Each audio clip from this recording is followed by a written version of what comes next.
আসসালামু আলাইকুম। আজকে একটি গুরুত্বপূর্ণ বিষয়ে কথা বলবো, যেটা হলো অনেকেই বলে বাইকের মাইলেজ দিন দিন কমে যাচ্ছে।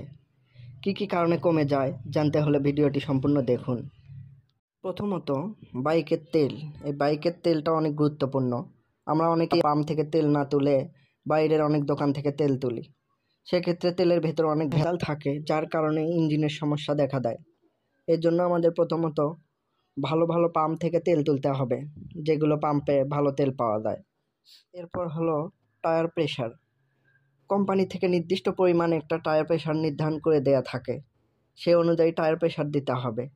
টায়ারের প্রেশার কম বা বেশি হলে সেক্ষেত্রে বাইকের মাইলেজ কম পাওয়া যাবে।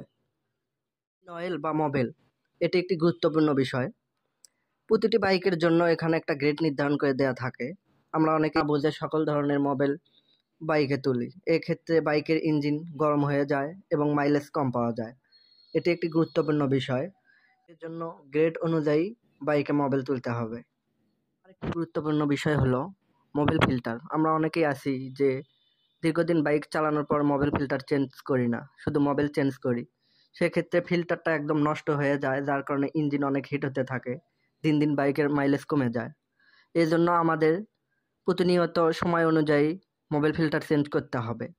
তারপর এয়ার ফিল্টার, আমাদের 5,000 10,000 কিলো পর এয়ার ফিল্টারটা চেক করতে হবে, দেখতে হবে এয়ার ফিল্টারটা ঠিক আছে না।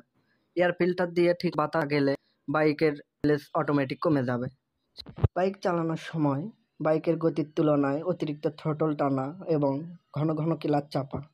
অযথাই ঘন ঘন ক্লাচ না চেপে প্রয়োজন অনুযায়ী ক্লাচ চাপতে হবে এবং বাইকের গতি অনুযায়ী থ্রটল টানতে হবে। অনেক সময় দেখা যায় ইঞ্জিনের ট্যাপিট কম বেশি হয়ে যায়, সেক্ষেত্রে ইঞ্জিন ওভারহিট হয় এবং মাইলেজ অনেক কম পাওয়া যায়। সেজন্য ট্যাপিট অ্যাডজাস্ট করে নিতে হবে।